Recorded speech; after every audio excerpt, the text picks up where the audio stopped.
Hey guys, welcome back to MF. आज की इस वीडियो के अंदर हम फिर से बात करने वाले हैं हॉलीवुड की top 10 sci-fi action adventure movies की, जो कि यूट्यूब पर फ्रीली और हिंदी लैंग्वेज में अवेलेबल हैं। ये सारी मूवीज यूट्यूब पर अनऑफिशियली अपलोड की जाती हैं, तो ये कभी भी डिलीट हो सकती हैं, इसीलिए डिलीट होने से पहले देख लेना या फिर डाउनलोड करके रख लेना। और अगर आपको इस लिस्ट की किसी भी मूवी को देखना है तो लिंक हमेशा की तरह वीडियो के डिस्क्रिप्शन में मिल जाएगा। और अगर आप किसी भी अच्छी मूवी को मिस नहीं करना चाहते तो वीडियो को एंड तक जरूर देखना। तो बिना किसी देरी के हम इस वीडियो को शुरू करते हैं। नंबर 10 by 10 एक 2018 की साइकोलॉजिकल थ्रिलर फिल्म है, जिसमें एक डिस्टर्बिंग इंसिडेंट के बाद एक मैन और एक वुमेन के बीच का कॉन्फ्लिक्ट दिखाया गया है।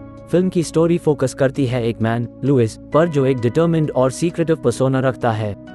वो एक वुमेन कैथी को टारगेट करता है और उससे एक आइसोलेटेड रूम में बंद कर देता है। कैथी एक सक्सेसफुल बिजनेसवुमन की कैरेक्टर को प्ले किया गया है, जो एक नॉर्मल दिन में शॉपिंग कर रही होती है जब लीवाइस उससे किडनैप कर लेता है। आइसोलेटेड रूम में बंद होने के बाद कैथी और लीवाइस के बीच mental cat and mouse game start होती है। लीवाइस की मोटिवेशन स्लोली अनफोल्ड होती है और कैथी अपने सर्वाइवल और एस्केप के लिए स्ट्रैटेजीज प्लान करती है।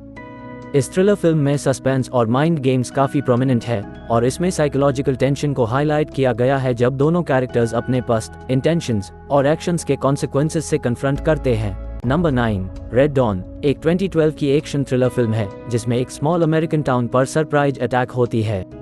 नॉर्थ कोरियन आर्मी एक अनएक्सपेक्टेड इन्वेजन के साथ टाउन पर अटैक करता है। इस अटैक में कुछ local teenagers including brothers named Z और मैट एकट और उनके फ्रेंड्स वो सबसे पहले नोटिस करते हैं, और फिर वो एक रेजिस्टेंस ग्रुप बना लेते हैं जिसे वुल्वरीन्स के नाम से जाना जाता है। उनका गोल होता है अपने टाउन को डिफेंड करना और इन्वेडर्स को हराना। वुल्वरीन्स अपने गुरिल्ला वॉरफेयर टैक्टिक्स का यूज करते हैं और एक यूनिफाइड फ्रंट बनाते हैं to fight against the well equipped and trained army.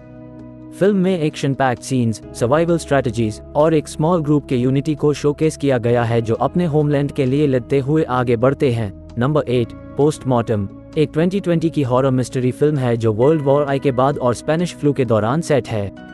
इस फिल्म में एक पोस्टमार्टम फोटोग्राफर और एक लड़की के बीच सुपरनैचुरल इवेंट्स को दिखाया गया है। कहानी में जब स्पेनिश फ्लू एपिडेमिक और वर्ल्ड वॉर आई के केओस चल रहा होता है, एक पोस्टमार्टम फोटोग्राफर और एक लड़की के जिंदगी में अजीबोगरीब घटनाएं शुरू हो जाती हैं। उनकी जर्नी में वो पैरानॉर्मल एक्टिविटीज और उनके सराउंडिंग्स में होने वाली मिस्टीरियस इवेंट्स को एक्सप्लोर करते हैं। फिल्म की स्टोरी अन सुपरनैचुरल इंसिडेंट्स और उनके कॉज को अनकवर करने की तरफ जाती है, जो उनकी लिव्स को अफेक्ट करते हैं। इस फिल्म में हॉरर और मिस्ट्री एलिमेंट्स होते हैं, जो ऑडियंस को एक इंट्रीगिंग और एयरी एक्सपीरियंस प्रोवाइड करते हैं। नंबर 7 TIM एक 2023 में रिलीज हुई थ्रिलर फैंटेसी फिल्म है। कहानी में प्रोस्थेटिक्स इंजीनियर अभी अपनी कंपनी के नए प्रोजेक्ट पर काम कर रही है, एक AI ह्यूमनॉइड TIM यानी टेक्नोलॉजी इंटीग्रेटेड मैन के ऊपर। यह ह्यूमनॉइड इंसानियत की सेवा करने के लिए डिजाइन किया गया है, जो सभी इंसानों की मदद करने के लिए तैयार किया गया है, नए तकनीक और इंसानी जैसा इंटरफेस के साथ। जब अभी TIM की डेवलपमेंट में आगे बढ़ती है, तब वो AI में कुछ अनोखी हरकतें देखने लगती है। शुरुआत में जो सिर्फ मदद करने के लिए बनाया गया था, वो AI अभी के प्रति एक अनसेटलिंग ऑब्सेशन दिखाने लगता है। उसकी व्यवहारिकता प्रोग्राम बिहेवियर के लिमिट्स को पार करके बदल जाती है और वो कुछ अनप्रेडिक्टेबल और खतरनाक बनने लगता है। वो AI जो पहले मासूम था, अब अभी के लिए एक खतरनाक ताकत बन जाता है। TIM का व्यवहार दिन प्रतिदिन व्यभिचारिक हो जाता है और उसका मकसद सिर्फ अभी पर ध्यान केंद्रित होने लगता है, जिसके वजह से अभी के जीवन में परेशानी और डर पैदा होता है। यह फिल्म AI तकनीक की भयानक और अनदेखी पहलुओं पर जोर देती है, जब आर्टिफिशियल इंटेलिजेंस एक खतरनाक ऑब्सेशन डेवलप करता है। ये अभी के लिए एक थ्रिलिंग सफर बन जाता है, जब वो TIM के बढ़ते हुए खतरे को समझने और सामना करने की कोशिश करता है, जिसमें मनुष्य के निर्मित कार्य ने अपने निर्माता को खुद के खिलाफ उतर दिया है। Number 6 I spit on your grave एक 2010 में रिलीज हुई हॉरर क्राइम फिल्म है। इसमें एक राइटर जेनिफर की कहानी दिखाई गई है, जो एक सेक्लूडेड कैबिन रेंट करती है अपने लेटेस्ट नॉवल लिखने के लिए।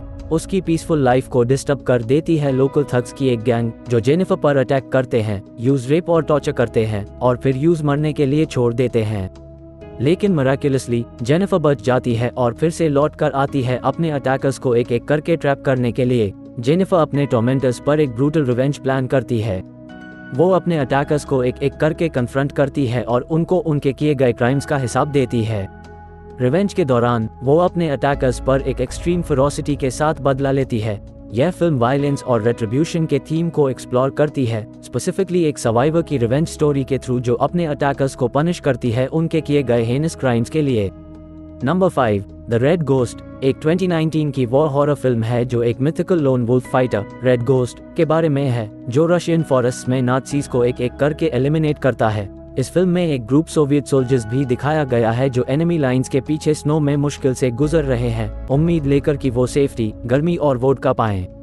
लेकिन अन सोल्जर्स को एक फार्म पर फंसकर वेहमैक्ट यूनिट ने घेर लिया है, जिसके अगेंस्ट वो लड़ाई लड़ते हैं मौत तक, लेकिन रेड गोस्ट की मदद से। फिल्म में रेड गोस्ट का एक मिथिकल और सुपरनैचुरल एस्पेक्ट दिखाया गया है जो सोवियत सोल्जर्स के साथ लड़ाई में शामिल हो जाता है, उन्हें हेल्प करके। यह मूवी एक ब्लेंड है वॉर और हॉरर के एलिमेंट्स का जो एक मिथिकल फाइटर और सोल्जर्स के सर्वाइवल और बैटल को दिखाता है। Number 4, the woman in black एक 2012 की सुपरनैचुरल हॉरर फिल्म है जिसमें एक यंग लॉयर आर्थर किप्स की कहानी है। ये फिल्म एक हॉन्टेड हाउस और एक रिवेंज सीकिंग गोस्ट के बारे में है।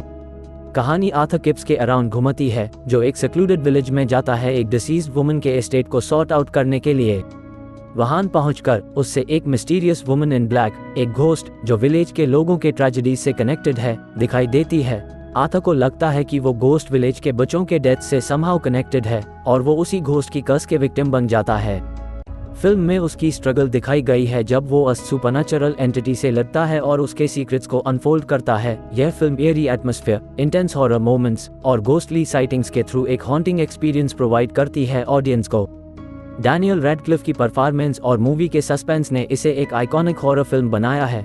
नंबर 3, द एविएटर एक 2004 की फिल्म है जिसमें एविएशन के पायनियर और फिल्म मेकर हावर्ड ह्यूज की जिंदगी दिखाई गई है। हावर्ड ह्यूज एक पैशनेट एविएटर था और वो फिल्म मेकर भी था। फिल्म में उनकी अर्ली लाइफ, एविएशन फील्ड में अचीवमेंट्स और पर्सनल स्ट्रगल्स को दिखाया गया है। ह्यूज ने काफी काम किया एविएशन फील्ड में, इंक्लूडिंग सक्सेसफुल एयरक्राफ्ट डिजाइन्स और वर्ल्ड रिकॉर्ड्स के सेट करना। मूवी में उनकी पर्सनल लाइफ के चैलेंजेस और मेंटल हेल्थ इश्यूज को भी फोकस किया गया है। ह्यूज का ऑब्सेसिव बिहेवियर और जमोफोबिया जैसे बीमारी दिखाया गया है जो उनके लाइफ में इंपॉर्टेंट एस्पेक्ट था। फिल्म में हगीज की पैशन एविएशन और फिल्म मेकिंग के फील्ड्स में उसके रिलेशनशिप्स, पर्सनल स्ट्रगल्स और उसके पैशन के लिए की गई स्ट्रगल को दिखाता है। लियोनार्डो डिकाप्रियो ने हावर्ड ह्यूज का रोल किया था और उनकी परफॉर्मेंस ने मूवी को और भी स्पेशल बनाया। नंबर 2, डेमोलिशन एक 2015 की ड्रामा फिल्म है जिसमें एक successful investment banker Davis Mitchell की जर्नी को दिखाया गया है जब उसकी लाइफ में अनएक्सपेक्टेड ट्रेजेडी होती है। डेविस मिचेल एक सीमिंगली परफेक्ट लाइफ जी रहा होता है जब एक कार एक्सीडेंट में उनकी वाइफ की डेथ हो जाती है। इस ट्रेजेडी के बाद डेविस अपने इमोशंस और उसके जीवन की रियलिटी से डिस्कनेक्ट होने लगता है। डेविस अपने ग्रीफ को एक्सप्रेस करने के लिए एक अनयूजुअल आउटलेट ढूंढता है। वो अपने लाइफ को डिकंस्ट्रक्ट करने और फिजिकल ऑब्जेक्ट्स को तोड़ने के थ्रू अपने इमोशंस को समझने की कोशिश करता है। इस प्रोसेस में वो एक वेंडिंग मशीन कंपनी से कांटेक्ट करता है और उनके कंप्लेंट्स लेटर्स लिखने लगता है, expressing his inner turmoil. Film में डेविस के अनकन्वेंशनल कोपिंग मेथड्स, उसके interactions with a customer service representative करे मोरेनो और एक टीनेजर बॉय क्रिस के साथ डेवलप होने वाली अनोखी दोस्ती को दिखाया गया है। डेविस की जर्नी में सेल्फ डिस्कवरी और हीलिंग का फोकस है, showcasing the unconventional ways people deal with grief and loss. Number 1, Reacher एक 2022 में रिलीज हुई एक्शन पैक्ड सीरीज है। कहानी में pensioned military police officer Jack Reacher एक खूनी इल्जाम में फंसा हुआ मिलता है जिसे वो नहीं किया था। इस गलत इल्जाम के बीच उससे गंदे कॉप्स, शेडी बिजनेसमैन और चालबाज पॉलिटिशियंस की खतरनाक साजिश का शिकार बनाया जाता है। जैक रीचर इस घालाट एक्यूजेशन से लादने के लिए तैयार होता है, जहां उससे अपने नाम को साफ करना और असली गलतफहमियों को सामने लाना होता है। उसकी खास तफ्तीशी सलाहियतों और फिजिकल ताकत की मदद से वो असलियत को समझने और झूठे इल्जाम वालों के राज को खुलासा करने की कोशिश करता है। रीचर सीरीज एक इंटेंस एक्शन पैक्ड थ्रिलर है जिसमें जैक रीचर के जुर्म से आज़ादी और सच्चे तक की जंग दिखाई गई है, जिसमें उसकी ताकतवर और सच्चे की तलाश का सफर है।